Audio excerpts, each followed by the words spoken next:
Dùng lấy con mình chép lá là su. Chỉ biết sai sẽ con mình dùng một hai lý trả cho nên nè. Nè, cứ sao nó mò, cứ chấp lá hèn. Của mình. Nên sao thì bố chỉ nhỏ nên hai lý nó cho nên nè. Chi nhỏ.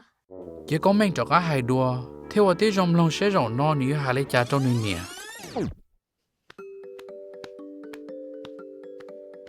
Nè, có phụ cả ôm mò cho của nó. Tao có mà mi tu. Của mà ô cả cá chấp là cho con này à. Hai lý con mà thế lý rộng. Chỉ chế hình nó bé ô tí dùng hai lù. Đọc họ dễ họ và nhưng ô tí dùng hai lù.